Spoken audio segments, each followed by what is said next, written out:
Minister Ariel Sharon spoke today about withdrawing from Gaza and reaching an agreement with the Palestinians. This is just under half an hour.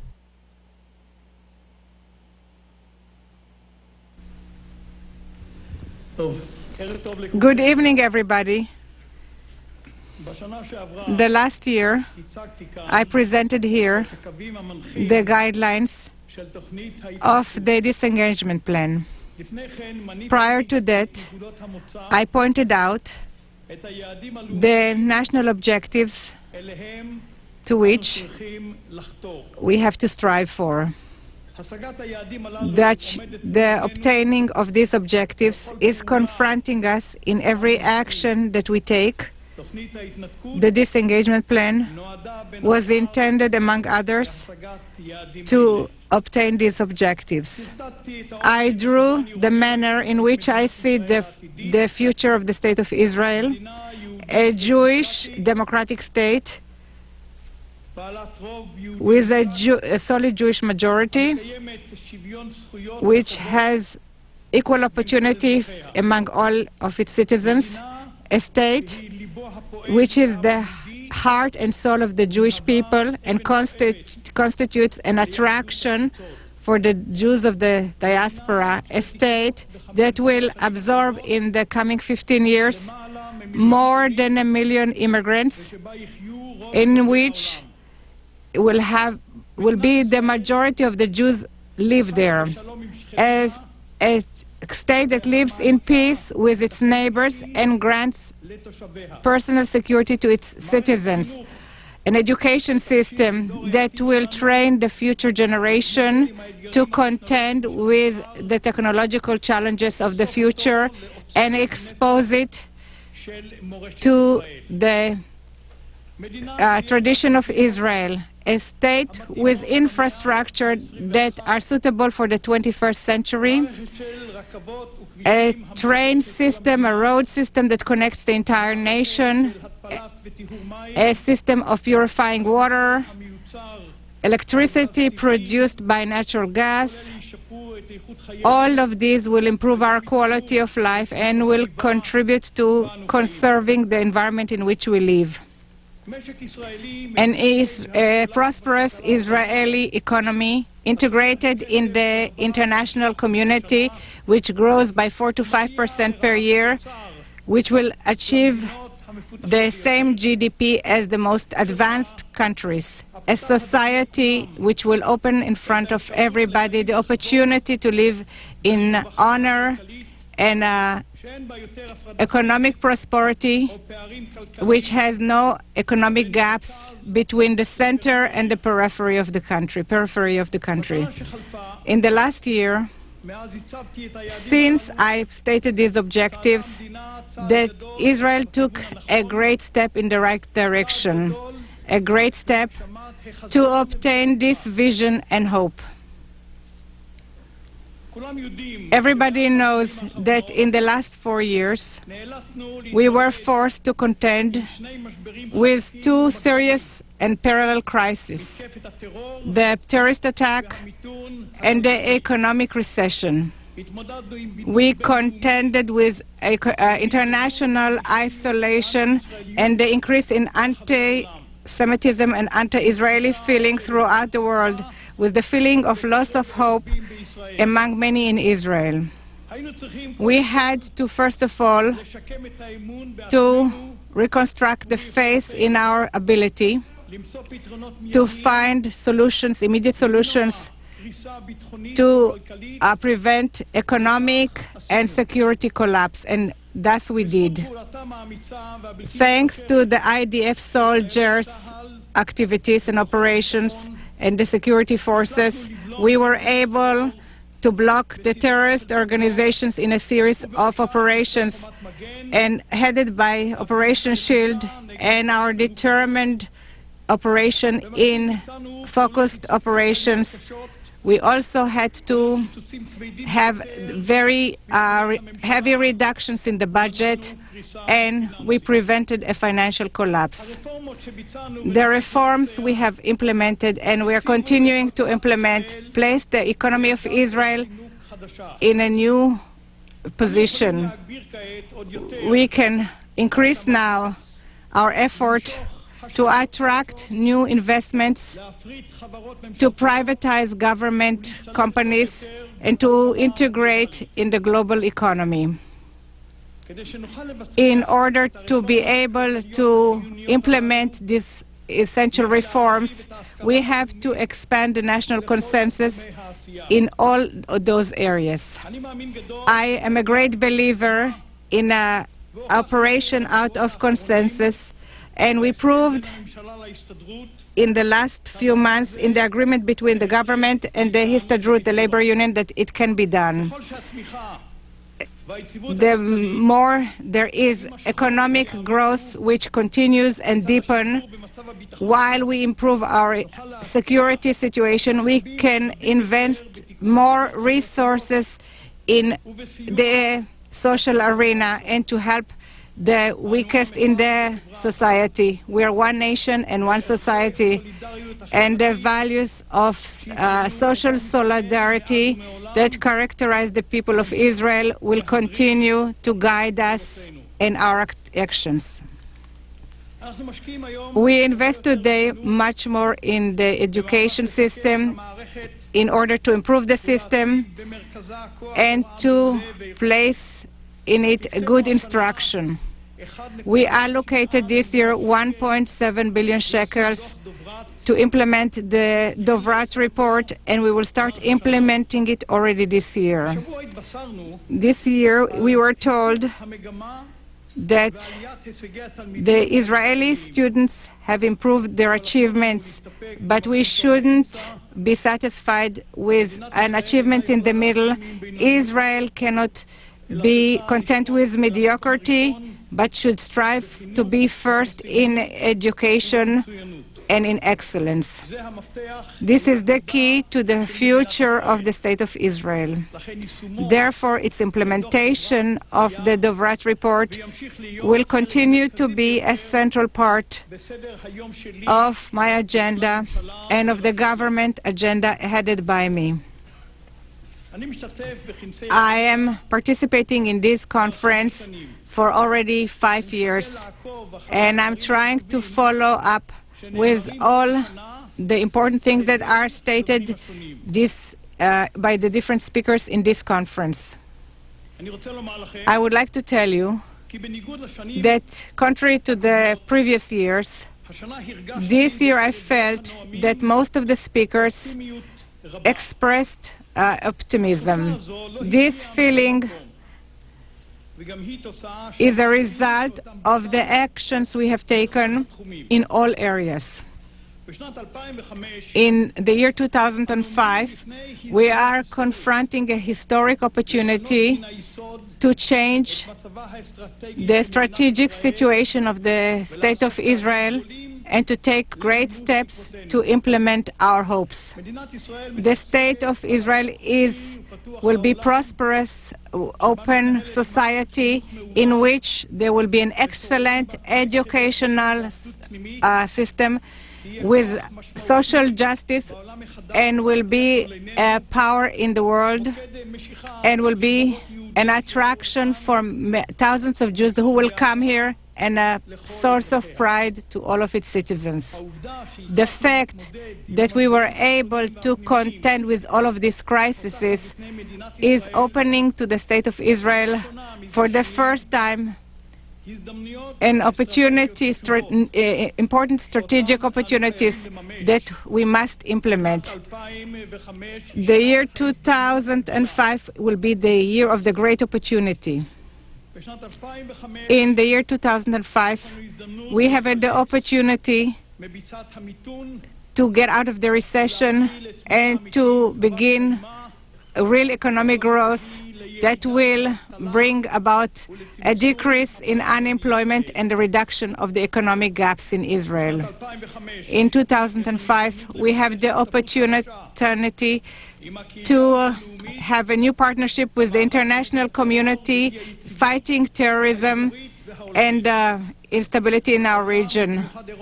The world, and especially Europe, have understood now what we are contending with for many years. And we have, in 2005, a historic breakthrough, opportunity for a historic breakthrough in our relationship with the Palestinians. This breakthrough, which we are waiting for many years. In order to implement this opportunity, we have to take the initiative. And this is the time, this is the hour. Here is the national test. The most important initiative of Israel is the disengagement plan, leaving Gaza, which we will implement this year according to the timetable that was determined and with determination. This initiative is the cornerstone of the great opportunities confronting us, and the most important ones that we have achieved were given the last few years. The disengagement recognizes explicitly in the demographic reality that was created in the area.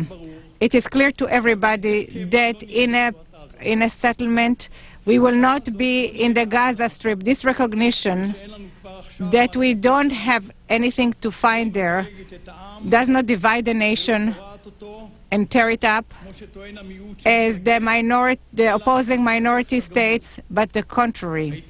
The disengagement from Gaza unites the nation. It unites us in the objectives that we want to fight for, like Jerusalem, the large settlement blocks, the security areas, and guarding the character of Israel as a Jewish state, compared to other objectives that will not be obtained and that the majority of the public is not willing to sacrifice for.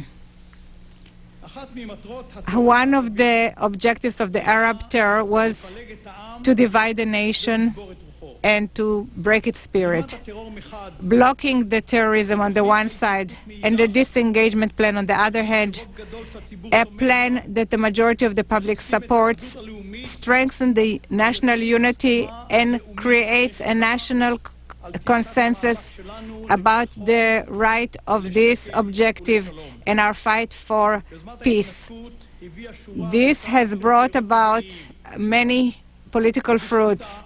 Thanks to it, the Palestinians don't have any reason to use for leaving the terror, for abandoning terror. Thanks to it, there is no criticism of the state of Israel in its fight against terror. Now it is clear to everyone that when Israel declares its intention to make painful concessions, it intends for painful concessions, very painful concessions. The status of Israel in the international community has improved. The most important objective and an achievement is the understanding I have with the United States and President Bush for an understanding, strategic understanding between Israel and the U.S. This week we heard President Bush repeating and expressing his support in these understandings. The understanding I have with the President of the United States protect our essential interests, and foremost that there will not be a request for a retreat for the borders of 1967 and the large Israeli blocks of settlements will be in the hands of Israel, and the negation of the entry of Palestinians refugees to the state of Israel. In accordance with the roadmap, the implementation of all these steps requires an action by them against terror until this terror is defeated, to advance real reforms and stopping the education toward hatred toward Israel. The United States also recognized the right of Israel to act in any way to protect itself against any enemy and any threat, and promised to prevent any attempt to force on Israel any other settlement in any other agenda which is not the roadmap. and its implementation will be made in full agreement. We have open communication channels and continuing dialogue with the government of Egypt. We are looking forward for effective coordination with the Egyptian government during and after our disengagement from Gaza. Egypt will fulfill an important role while cooperating with us and will contribute to the stability in Gaza after Israel exits Gaza. Several days ago, Egypt took an important step to build the trust between us by releasing Azam. And I would like to express my thanks to the President of Egypt about it. This action by the Egyptians to avoid smuggling of weapons through their channels in Delphi will ensure a more peaceful exit from Gaza, stopping the armoring of the Palestinians in Gaza. By stopping the smuggling to Gaza will allow Israel to exit also the Philadelphia axis and will reduce the terrorist activities in Israel. The greatest opportunity to build new relationship with the Palestinians was created by the death of Yasser Arafat, who was the principal obstacle for peace. Now there is a real chance that there will be new Palestinian leaders that will be elected in elections, will abandon terror, and will advance a strategy of reconciliation without violence, hatred, and terrorism. We hope that the Palestinians will learn and will hold peaceful elections. We, on our part, will take all the required steps to assist, to allow for free movement. The IDF will be ready in a different manner so these elections could be held peacefully. We are taking steps to coordinate security and administrative matters in order to allow for free elections while guarding peace and security and avoiding terror. In light of the new opportunities and the potential for new Palestinian leadership, Israel will be willing to coordinate different problems regarding our disengagement plan with a future Palestinian state, a state that will be willing and ready to take responsibility for the areas which we will evacuate. If this will happen, we have a real chance to achieve a settlement and in the future a real peace. We can reach a situation that terror will stop being such a threat on the citizens of Israel. For the first time since the establishment of the State of Israel, we can live peacefully, to develop our economy without threat, and to invest more in the economy, in health and in welfare. The Palestinians, on their part, could live honorably in an independent state and to enjoy good neighborly relationship while cooperating for the benefit of both nations. The vision of two states allows for each side to make concessions. We took a historic decision that we are willing for this concession. I emphasize this, not any concession in any way on any matter that is connected to the security of the people of Israel and the State of Israel. In this area, we will have no concession, not now and not in the future.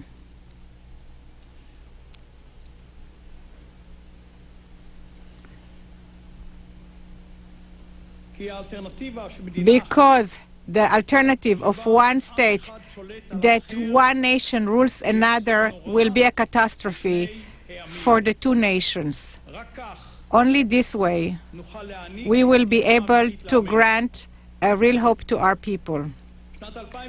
The year 2005 is the year of the great opportunity. It could be a year of defeating terror and foiling this threat and the threat on the peace. This can be the year that we will start the foundations for an Israeli-Palestinian foundation for the coming years. We will act so that this year of opportunity will not be a year of missing this objective. We have to remember that there are other factors in this region that are acting to foil this settlement and to continue with the terror. The threats to the state of Israel have not disappeared. Iran is publicly calling for the destruction of the state of Israel and continues its efforts to armor itself with weapons of mass destruction. Along with Syria, it supports dangerous terrorist organizations like Hamas, Hezbollah, and the Islamic Jihad, and it's acting to foil the American efforts to bring about reforms and democracy in the Middle East. Israel, to the moderate Arab states and to the world itself, there is a common interest to support the stability of this region, to defeat terror and the threat on its threat. The history teaches us that only determination and not accepting the situation will be the real challenge for the stability of this region. On the eve of, I appealed to our Arab nations. Many things happened since then, and I want to repeat today my call. We are confronting today a very unique opportunity, window of opportunity. Who knows when we can have this window of opportunity in the future? We shouldn't miss this opportunity to reach a settlement. We are forced to protect ourselves against terror, and we can do it successfully.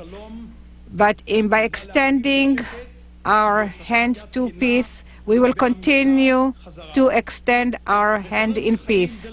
We want to live side by side in understanding and in peace. We do not want to rule you, and we do not want to rule your lives. Lately, we made the historic decision that this is our desire. I paid a personal and political price for this, and you all know that. I hope and wish that in the coming months you will make this historic decision to stop terror and to find with us the path in which the two nations could live together in security and in peace. I believe that we can achieve it. Thank you very much. ראש הממשלה אריאל שרון מסיים כן את נאומו הגדול בכנס הרצליה.